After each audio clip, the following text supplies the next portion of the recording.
Alors, vous avez peut-être un entretien ou un rendez-vous très important et vous voulez faire une bonne impression. Vous voulez être impactant, vous voulez être charismatique. Et c'est pas une question d'orgueil, mais montrer que vous êtes confiant et bien serein. Et en fait, ça passe par cette règle que vous devez appliquer pour devenir quelqu'un de charismatique, quelqu'un qui va être impactant. Rien que par sa posture, son attitude, on voit un peu plus en détail dans cette vidéo.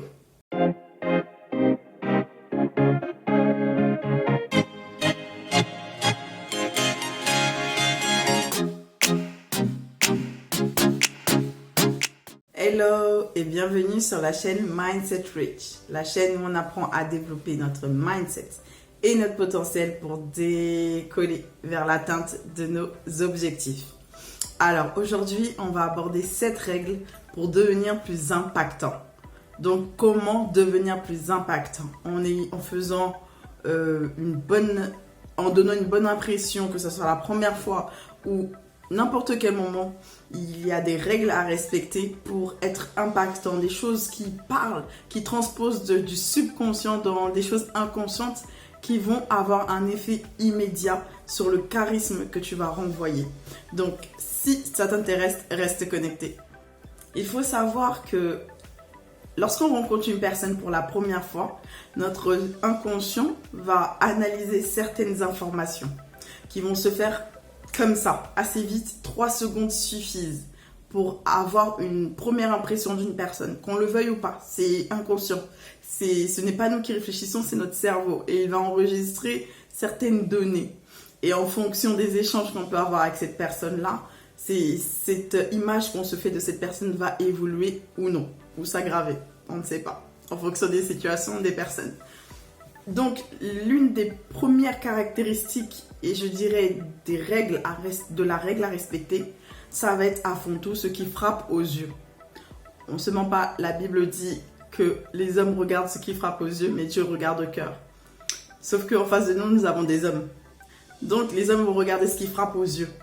Aux yeux, ce qu'ils vont voir, c'est l'apparence. Si tu es une personne qui t'habille avec des vêtements déchirés, en mauvais état, plein de taches partout, super mal coiffée, toutes ces choses-là qui vont donner une impression assez négative de ta personne, même si au fond de toi tu es une belle personne, tu es une personne positive, tu es une personne très gentille, et ben cette impression-là va donner l'impression de quelqu'un de négligé, quelqu'un qui ne prend pas soin d'elle, etc.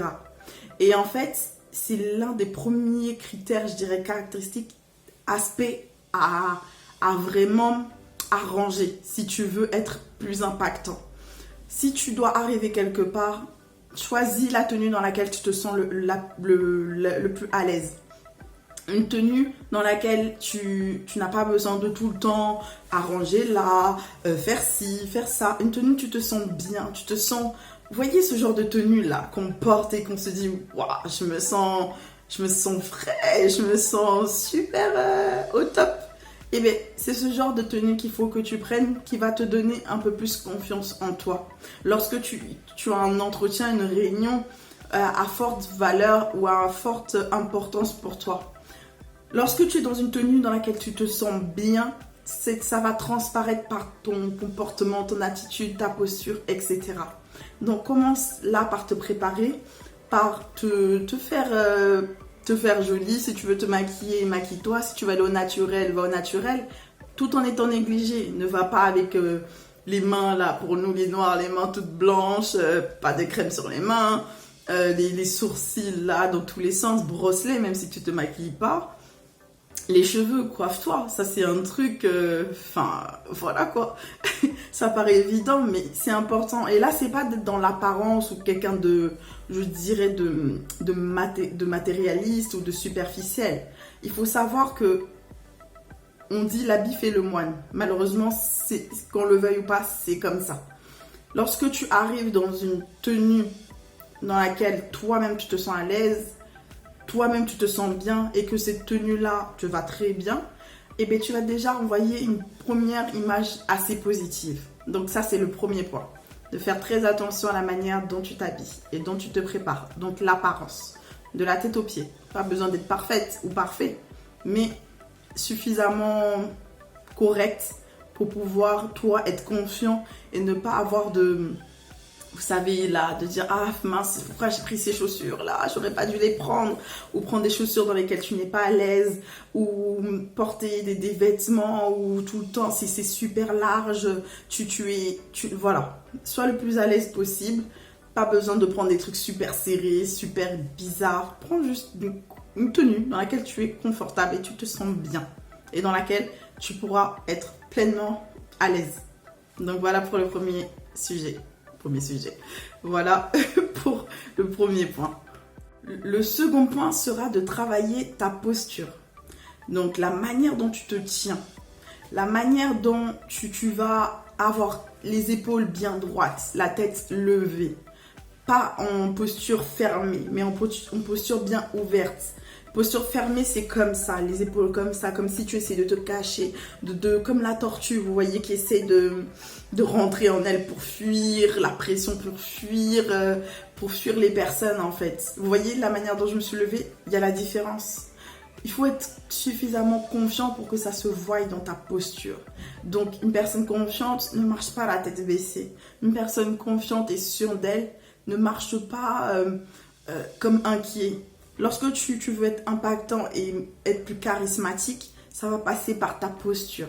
Donc très important, avoir une posture élevée et ouverte. D'accord, c'est hyper important. Ensuite, le quatrième point, c'est la poignée de main. Lorsque tu rencontres une personne, la manière dont tu vas rentrer en contact avec cette personne physiquement, là on parle vraiment du côté kinesthésique, c'est soit la poignée de main, ou si vous êtes proche, c'est la collade, la bise, etc. Mais ta poignée de main doit être suffisamment... cette poignée de main, je veux dire, transmet en fait des informations sur toi. Lorsque tu fais une poignée de main trop légère, on va se dire, oh, cette personne-là, elle n'a pas de la force, pas forcément de la force physique, hein, mais c'est, comme je vous dis, c'est inconscient. Elle n'a pas, je dirais, cette détermination. Quand tu viens, tu serres la main d'une personne avec un peu de zèle, un peu de fougue, mais pas trop fort, faut pas écraser la main quand même. C'est pas ton adversaire en face.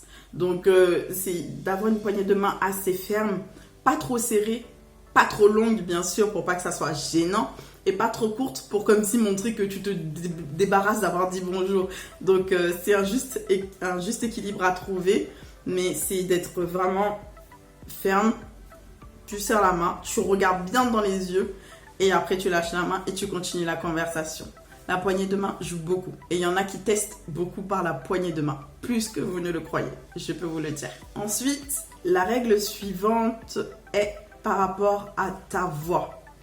Comment tu utilises ta voix, le ton, l'intonation, la rapidité, tout ça en fait, toutes ces choses paraverbales, on appelle ça comme ça, va jouer sur l'impression que tu vas donner. Donc, la manière dont tu parles et tu t'exprimes, la rapidité, la fluidité, le ton que tu vas employer, est-ce que tu es plutôt... tu parles tout doucement, comme pour cacher ta voix, comme si tu n'osais pas parler, comme si tu n'osais pas être là? Ou est-ce que tu t'exprimes correctement, la tête bien levée, la voix encore qui porte vers l'extérieur que vers l'intérieur? Est-ce que tu pars trop vite pour vite finir ce que tu as à dire, pour vite t'éclipser? Ou est-ce que tu prends le temps d'articuler? Ou est-ce que tu parles pas trop lentement justement pour pas ennuyer les gens? Est-ce que tu mets une bonne intonation?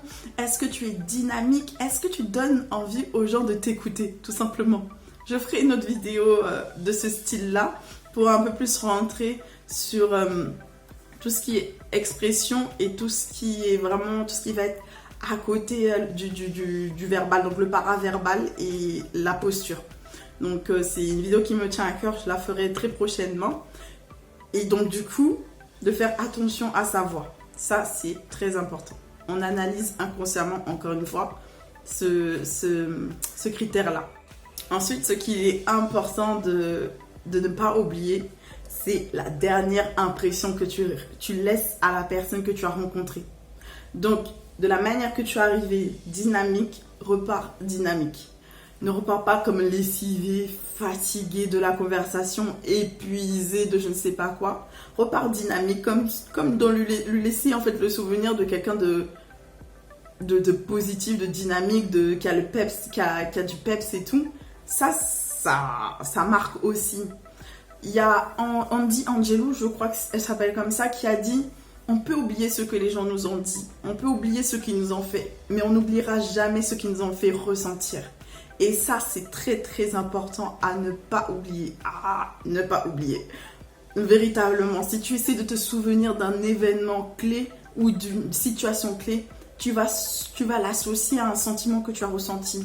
C'était soit l'angoisse, soit la tristesse, soit le désespoir, soit la joie, soit l'excitation. Mais tu vas associer ça à un sentiment, une sensation que tu as ressentie. Et bien toi, quand tu quittes une personne, fais en sorte de ne pas laisser une mauvaise impression lorsque tu pars. Parce que sinon, constamment, ça va rester dans sa tête. En se disant, bon, ça avait bien commencé, mais la manière de m'acquitter, j'ai pas aimé. Donc vous voyez, on peut même constater lorsqu'il y a eu des histoires entre personnes, ce qu'on va se souvenir, et c'est ce qui est négatif, c'est que l'être humain va se souvenir davantage du négatif que du positif. Est-ce que c'est associé à un sentiment? Parce que le négatif est un sentiment assez fort. Je pense que c'est ça qui doit expliquer la raison de pourquoi, lorsqu'il peut y avoir des situations difficiles, on oublie tous les bons moments qu'il y avait eu avant et on se focalise sur les négatifs. Donc, ne donnez pas cette occasion-là. Bien sûr, je tiens à équilibrer mes propos. L'objectif n'est pas de montrer qu'on est une personne parfaite. L'objectif est d'être juste plus impactant. Si ton objectif, c'est d'être plus impactant et laisser une bonne impression, il n'y a rien de mal à cela. Il n'y a vraiment rien de mal. Décomplexe-toi dans ta tête déjà pour commencer. Parce que si tu penses que c'est quelque chose de négatif, bah, ton corps aura du mal l'exprimera, pardon. Ton corps va exprimer ce côté, ce regard négatif que tu as sur ce sujet-là. Donc, sois à l'aise avec ça. Et puis, n'oublie pas, sois toi-même. Apprends à te connaître. Sois sûr de toi. Valorise-toi. Et donc, tout ce que tu vas faire, c'est comme ça que tu seras plus impactant, plus confiant et plus audacieux, plus libéré. C'est le plus important. Mais voilà, je vous remercie d'avoir suivi cette vidéo. J'espère qu'elle vous a plu. Si c'est le cas, n'hésitez pas à liker, à vous abonner et à partager. Et on se retrouve bientôt pour plus de contenu. Allez, bye!